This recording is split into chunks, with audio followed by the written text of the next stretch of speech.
There comes a morning, doesn't there? You're standing in the quiet of your bathroom, the day still soft and unwritten. You lean into the mirror, not to inspect or criticize, but just to meet your gaze. And as you look at the face you've known your whole life, a face that has laughed and cried and worried and triumphed, you notice your glasses. They're just there. The same frames you've worn for years, perhaps. They've become so much a part of you that you've stopped seeing them. But today, you do. And you realize, with a sudden, gentle clarity, that they tell a story you might not be living anymore. What if that reflection is asking for a new story, not just new glasses? I remember this moment so vividly. My frames were a sensible tortoiseshell pair. I chose them during a time when my life was a whirlwind of practicality. I was a mother, a wife, and a professional. My glasses needed to be sturdy, forgettable, and efficient, just like I felt I had to be. They saw me through school runs, board meetings, and endless trips to the grocery store. They were loyal companions, but they were companions to a woman whose primary role was to serve the needs of others. One day, I looked in the mirror and thought, these glasses have seen more spreadsheets than sunsets. And I had to laugh, a quiet, knowing chuckle. It wasn't a moment of crisis, but a moment of acknowledgement. The life that required those glasses had softened, shifted, and made way for something new. This is the quiet invitation of life after 50. It's a chance to reevaluate the props we've been using on our life's stage. Choosing new glasses isn't just about correcting your vision, it's about correcting a narrative. It's a declaration that says, I am no longer dressing for the part, I am dressing for myself. We spend so much of our lives being seen for our roles. There comes a time when we must choose to be seen for our spirit. So, as we begin this journey, let's not think of it as a chore. Let's think of it as an act of quiet, joyful reclamation. We're not just looking for something that helps us see the world more clearly. We are looking for something that helps the world see us. So, where do we begin on this quiet adventure? We begin with color. Specifically, we begin by gently questioning the one color that has likely been our default for decades: black. For women with beautiful black hair, it seems like the most logical choice, doesn't it? It's classic, it's sophisticated, it goes with everything. It's safe. And oh, how we have been taught to worship at the altar of safe. Safe choices in our careers, in our words, in our wardrobes. Black frames are the embodiment of not wanting to make a fuss. They are the quiet, reliable friends who never steal the spotlight. But I want to ask you a question. What if the spotlight is precisely where you deserve to be? Not in a glaring, uncomfortable way, but in a warm, gentle glow that is all your own. The truth is, for those of us with dark hair, black frames can sometimes create a heavy, monolithic look. They can blend into our hair, creating a single block of shadow that can inadvertently drain the liveliness from our face and dull the light in our eyes. As we age, our skin softens and our coloring changes. What once looked sharp and defined can now look harsh.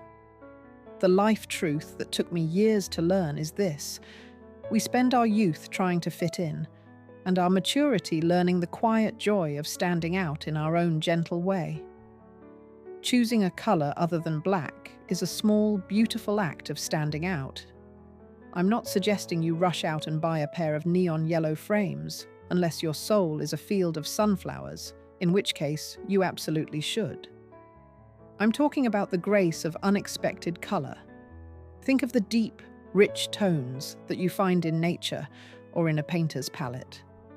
A deep sapphire or navy blue can be just as versatile as black, but it brings a coolness and a light that makes the whites of your eyes appear brighter. A rich burgundy or a soft plum can warm up your complexion in a way that is incredibly flattering, adding a touch of rosiness to your cheeks. My own wardrobe for years has a spectrum from black to charcoal grey. I thought I was being chic, but really, I was just making laundry day incredibly simpler. The first time I tried a frame that wasn't black, I felt almost scandalous. But the woman in the mirror looked interesting. She looked like she had a secret, and that's a feeling worth chasing. So, the first tip is simply an invitation. Dare to step away from the safe harbor of black and dip your toes into the endless, welcoming ocean of color. Following my own advice to venture beyond the safety of black, I found myself standing in a brightly lit optical shop, feeling a strange mix of excitement and apprehension. It felt like a small act of rebellion. I had promised myself I would try on at least 5 pairs of glasses that were not black, navy, or tortoiseshell. It was a personal challenge, a little game to nudge myself out of my comfort zone. And so, I began my affair with an emerald green frame. It sounds dramatic, I know, but in the quiet landscape of a life that had become predictable, it felt like a grand romance. There they were, nestled angst a sea of sensible options. They were a deep, luminous green, the color of moss after a rainstorm. My first thought, immediate and instinctual, was, oh, absolutely not. I could never pull that off. Who did I think I was? A flamboyant art teacher? A bohemian poet?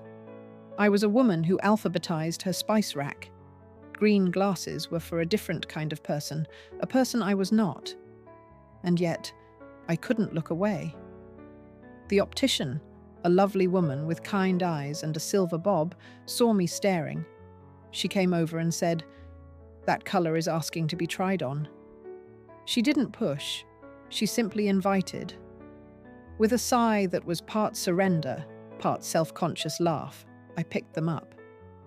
They felt cool and smooth in my hands. I slid them on, expecting to see a clown looking back at me in the mirror. But that's not what happened. The woman in the mirror looked like me, but a version of me who seemed to be in on a wonderful secret. The deep green didn't clash with my black hair. It sang with it. It made my skin look warmer, and it pulled out the little flecks of gold in my brown eyes that I hadn't noticed in years. I turned my head from side to side. I wasn't wearing a costume. I was wearing a statement. But the statement wasn't loud or garish. It was a quiet, confident hum that said, "I am here, and I am interesting." A truth of life settled upon me in that moment. Our assumptions about what we can't have are often the very cages we build for ourselves. I bought the emerald green frames that day, and every time I put them on, I feel a little spark of that initial, joyful defiance. Once we've liberated ourselves from the tyranny of black frames, our next adventure is to question the rigid geometry of face shapes. For decades, we've been fed a steady diet of well-meaning but ultimately soul-crushing rules. You've heard them, I'm sure. If you have a round face, you must wear angular frames. If you have a square jaw, you must soften it with round glasses. We were taught to see our faces as problems to be solved, as equations that needed balancing. We were told to use our glasses to correct the shape of our own face, as if the face we've lived in for over 50 years was somehow flawed. I am here to tell you, with all the gentle conviction in my heart, that this is nonsense. Your face is not a math problem. It is a work of art, and the frame you choose is not a correction, but a signature. The real secret to choosing the right shape has nothing to do with geometry and everything to do with personality. Forget the rigid rules. The shape of your frames should match the contours of your soul, not just your face. Think about what different shapes communicate. A classic cat-eye frame, for instance, has a gentle, upward sweep. It's not just a shape, it's a feeling. It's a little wink, a hint of playfulness and retro glamour. It says, "I have a sense of humor about life." Round frames, on the other hand, often evoke a sense of intellectual curiosity and creativity. They can feel artistic, gentle, and approachable. Then there are the bold, architectural shapes, the strong squares and hexagons. These frames say, "I am confident, I have a point of view, and I am not afraid to be seen." My old, sensible tortoiseshell glasses were a perfect rectangle. They were the shape of efficiency. They got the job done. My new emerald green frames, however, have a soft, subtle lift at the corners, a whisper of a cat eye. It's a small detail, but it changes everything.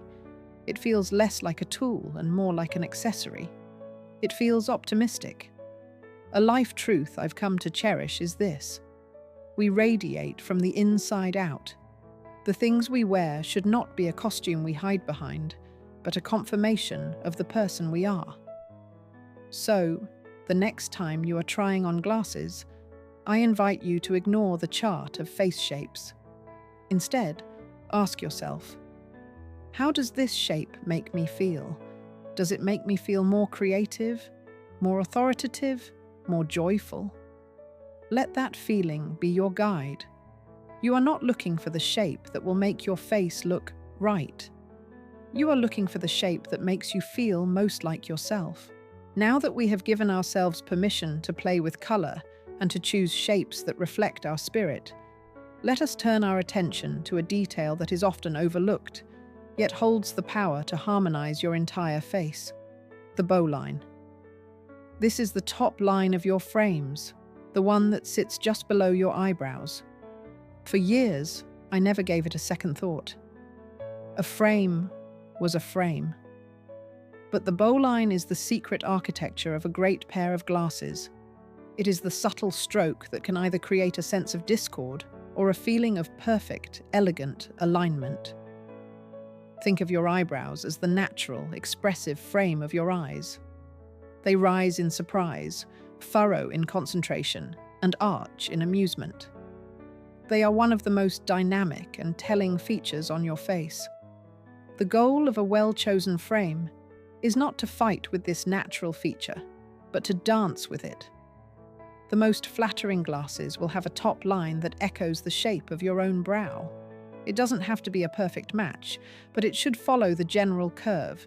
This creates a beautiful, harmonious line that lifts the face and allows your natural expressions to shine through. It's a quiet partnership between the frame and your face. What happens when this partnership is ignored? You've seen it. A frame that cuts straight across, bisecting the natural arch of the brow, can create a severe or stern look. A frame that sits too high and completely hides the eyebrows can rob your face of its expressiveness. And perhaps the most common misstep is a frame that creates a jarring second brow, with a shape that is completely at odds with your own. This is what my old rectangular tortoiseshell glasses did. They created a hard, straight line that seemed to constantly be at war with the gentle arch of my own brows. I looked perpetually serious, even when I felt light-hearted. My new emerald frames, with their soft, uplifting curve, follow the line of my brows like a shadow.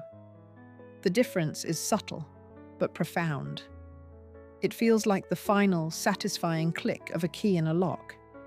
A life truth that has become clearer to me with each passing year is this: harmony is not about perfection, but about thoughtful alignment. It's about making small choices that work together to create a feeling of ease and grace. So the next time you are in front of that mirror, I invite you to perform this small, illuminating experiment. Pay no attention to the color or the overall shape for a moment. Just look at the top line of the frame. See how it relates to your eyebrows. Does it flow with them? Does it fight them? Does it feel like a partner or an adversary? Finding the frame that respects the natural grace of your brow is an act of quiet self-respect. It's a detail, yes, but life, in its most beautiful moments, is always in the details. We have explored the vibrant world of color, the expressive potential of shape, and the subtle harmony of the bowline. Now, we arrive at the substance of the matter, quite literally, the material of your frames. This choice is about more than just how your glasses look. It's about how they feel. It's about the weight of them on the bridge of your nose, the temperature of them against your skin, the very texture of them in your hands. For most of my life, I unconsciously equated plastic frames with being modern and casual, and metal frames with being serious and perhaps a bit severe. It was another one of those quiet, unexamined assumptions that governed my choices. The world of frame materials is a rich and varied landscape.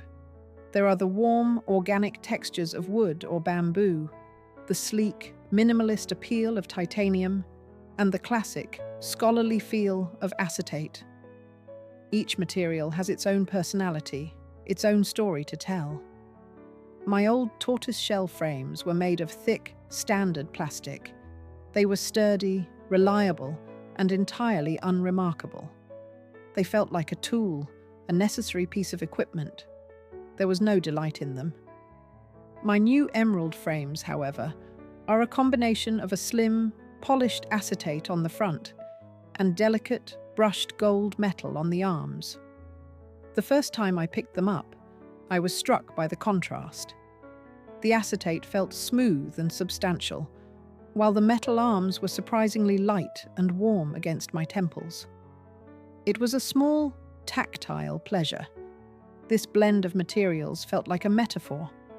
It was a mix of the bold and the delicate, the artistic and the refined. It felt balanced.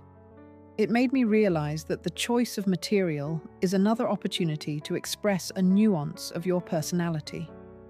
Perhaps you are drawn to the lightness and strength of titanium, a material that speaks of modern efficiency and quiet confidence.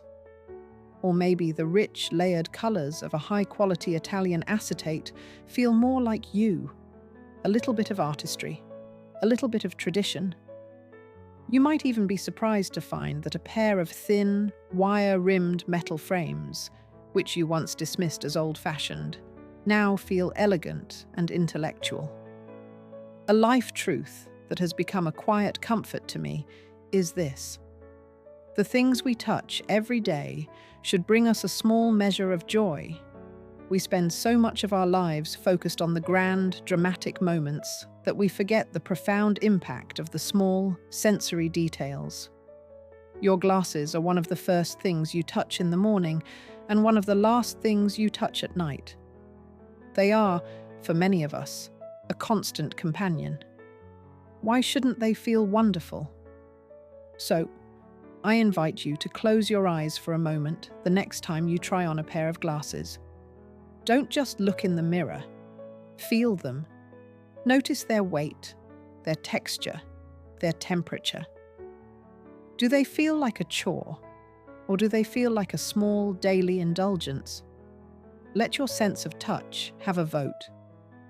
You are not just choosing how you want to be seen. You are choosing how you want to feel. We have journeyed together through color, shape, bowlines, and materials. We have dismantled the old, restrictive rules and invited in a sense of play and self-discovery. We have learned that choosing a pair of glasses after 50 is not about correcting flaws or hiding our age. It is about adorning our wisdom. It is a celebration of the woman we have become, in all her complexity and grace. The final piece of this beautiful puzzle is not something you can find in an optical shop. It is the one thing you must bring with you: confidence. Confidence is the invisible element that makes any pair of glasses look magnificent. It is the magic ingredient that transforms a simple accessory into a statement of self. You can choose the most exquisite, perfectly crafted frames in the world, but if you wear them with apology, if you feel like an imposter behind them, their magic will be lost. For years, I wore my sensible, black adjacent glasses because I believed they helped me blend in. I thought that being understated was the same as being appropriate. I now understand that true confidence is not about being loud or demanding attention. It is about quietly occupying your own space with a sense of worth. My emerald green glasses were a catalyst. They were an outward expression of an internal shift. They didn't give me confidence, but they did serve as a daily reminder to access the confidence that was already there, buried under years of habit and self-doubt. When I put them on, I am reminded of the woman who was brave enough to try something new, the woman who decided to trust her own taste over a set of outdated rules.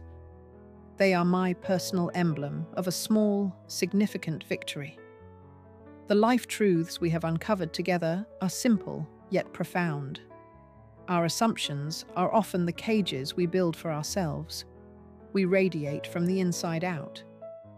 Harmony is about thoughtful alignment. The things we touch every day should bring us joy, and the ultimate truth that ties them all together is this: authenticity is the most attractive quality a woman can possess. To be authentically yourself, to choose things that make your spirit sing, is the ultimate act of style. So, the next time you stand before that wall of frames, I want you to remember this journey. Look beyond the black. Question geometry. Honor your brow. Delight in the materials. But most importantly, listen to that quiet, steady voice inside you. The one that knows who you are and what makes you feel beautiful. The perfect pair of glasses for you is not the one that makes you look 10 years younger or makes your face look a certain shape. The perfect pair is the one that makes you look and feel completely and unapologetically yourself. Wear them with your head held high. You've earned it.